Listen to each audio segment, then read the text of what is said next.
everything else here, there's some items that could be eliminated. We've kind of taken a stab at a rough scope of work someone would have to go through for perhaps during construction, how many visits, how much inspection.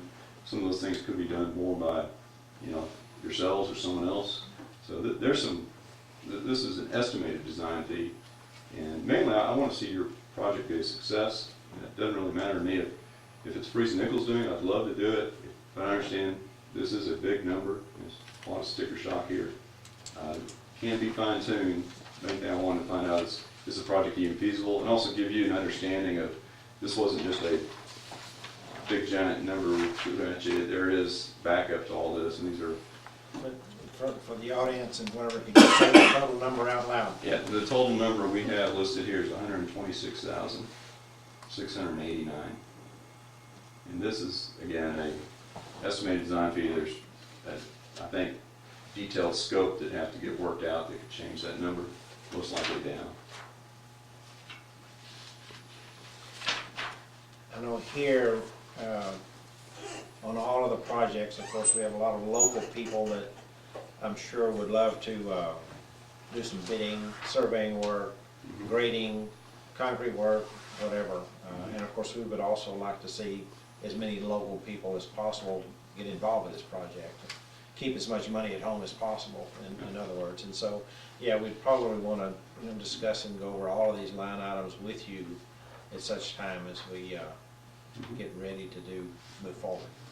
And again, I understand where you are, and we're not trying to come down here to a big sales job, hire Freeze Nichols. It might make sense to let us just do the hydraulic portion, since we have that model and can probably do it faster, or perhaps better than someone who'd be having to get up to speed on it. And you may be able to save some money getting someone else to do other elements. And I understand that. So I'm from southwest part of Fort Worth. I come down here to Glen all the time, like your town. Good. I want to see this be a success for you guys, one way or another. A question on the drawing that you did showing the bridge under the top of the 100-year floodplain.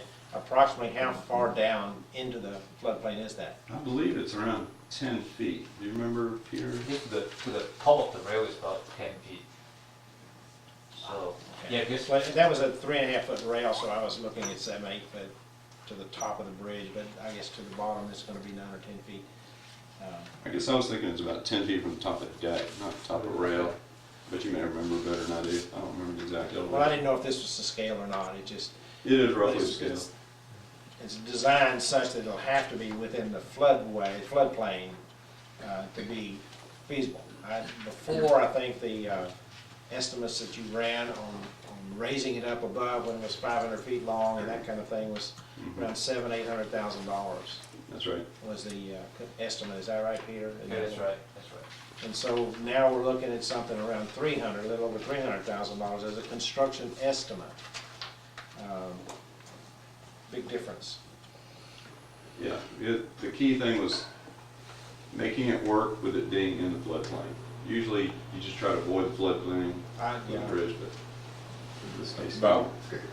With their fees and everything, what's the bottom line? Bottom line is around $425 or so. With their fees? Yeah.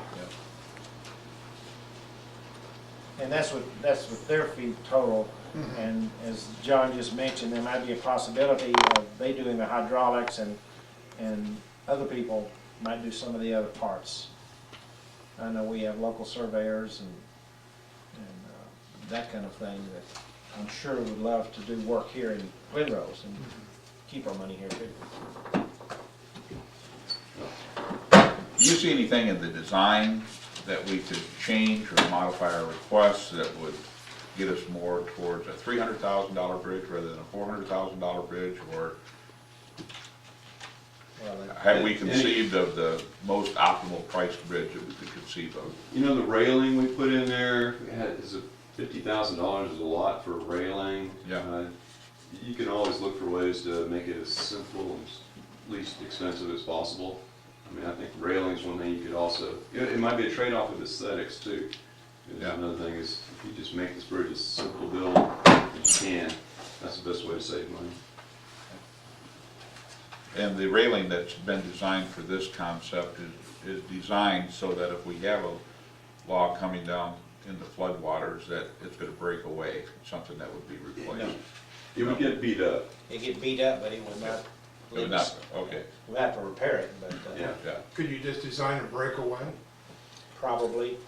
We looked into that on other bridge projects somewhere. It gets to be a real, it has to be strong enough to hold a crowd of people leaning on it, but, so it's fine tuning it is a little bit difficult. Okay. And you got a lot of extra expense with these fancy connectors that are hinged and things. And So it's, So we're talking 50,000 for railings, and so you can't really save that much.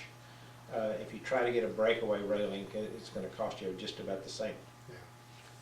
The audience can't see the pictures, but you got that bridge going straight across. Why can't you raise it up and make it arch up and over and down, and the only extra expense is the height of the columns? So to get it above that 100-year, You know, elevation. so most of the logs are coming down the middle of the river and not on the edges, and you could raise it up. You're limited to a 5% slope 88. coming up for ADA, which is that's rising 5 feet over 100 feet. So that's a pretty gentle slope. So you couldn't get it up much every little bit helps, gets you up out of the flood, and I think that's a good idea, but it's still gonna be within floodplain. But if we were to do something like that, 5%, you got a 260-foot bridge, you would be close to 10 feet at the center, and that may change what you'd have to do for excavation on the other side, right? Because Well, you're it'd allowing be- more water under the bridge. It would come up so maybe 100 feet, so it'd rise up 5 feet. 5 feet, So okay, you'd be yeah. still 5 feet in the water. Yeah, as but opposed still, to 10 the feet. principle would be the same. You're 5 feet above Mhm. where you're at, and so therefore, you might not have to do as much excavation on You're the still side. you're still in the floodplain of the bridge. Yeah, Right, yeah. so, yeah, once you're in the floodplain, then You're in the it. area that you block is the same as if it's higher okay, or all right, so. fair point then. Yeah, unless you move the bridge so high that it is totally above the flood, which Yeah. which we originally proposed, but it didn't work so well. Yeah. So, Yeah, we'd have to raise Walnut Street 10 feet to go with Yeah, the well, original design. we even looked at the possibility, or talked about the possibility of getting it out of the floodplain and having an exterior pedestrian elevator Yeah, at this end yeah, to get it back down to Walnut Street. That's just not a practical Yeah. solution. yeah, I did look at the cost that just talked about, that put the bridge so high, and then at the end, instead of having a slope, the 5% slope down, we have more like a stair Yeah. to come up. And I did run the numbers, I think I sent it to you, and it ended up to be about like $500,000. Yeah. So it's still more than it's still more than what. This approach here, this is the Yeah. most straightforward, simplest approach for a bridge. And from a pedestrian viewpoint, it's nice not to have to go way up high and back down. Yeah. It's still gonna be, as I was looking at your elevations, it's gonna be like 12, 13 feet above the water. I mean, Yeah. this is a tall, it's high in the air, Yeah. the normal water level. The problem that we have here, of course, is the excavation of a county-owned park, yeah. and how much of it we can do, and hence my question about can we go deeper and not excavate up into the park as far. So that's something we'll have to take to the county commissioners before we move forward with anything. On the railing, I like the design, but you were talking about that it was wire. I mean, if it is in a floodplain and it's damaged, is there a way you just replace the one between, or do you have to replace the whole line through there?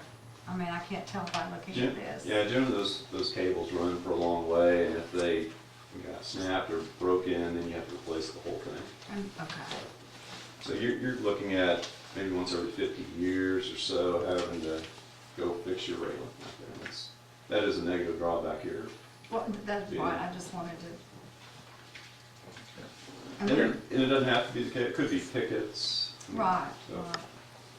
Karen? I just had a question regarding the elevation, not seeing the drawing. How does it match up with Walnut Street on your projected elevation change? Pretty much Straight shot. Straight shot. level Yeah. with that? Okay.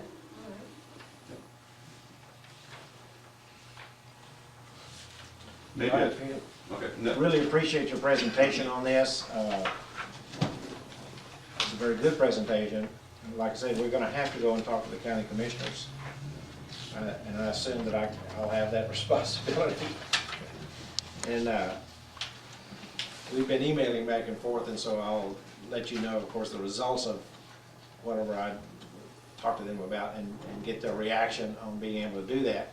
I may approach you and Peter about, with some sketches about how we might go deeper and not as far up into the park, so that I can make that kind of presentation to them as well. And then we may have to throw in some riprap or some kind of retaining wall if we need to, if we go deep enough to have a steep bank there to hold it. But those are all details that to be worked out. Well, we wanted to give you at least our take on what the parameters were for the project, the rough constraints you got. I'm glad you said that. Are you giving us a best case scenario, worst case scenario? Where are we at with the price? Are you talking about construction or Yeah, design or both? both. We're looking at $429,000, so where are we at with that number? Is that, do you feel that that's a number that won't be exceeded? Or is there What do you think? still some Okay. possibilities that it would exceed that number? The construction cost that I put together is based on the average low bid price from the state website. Okay.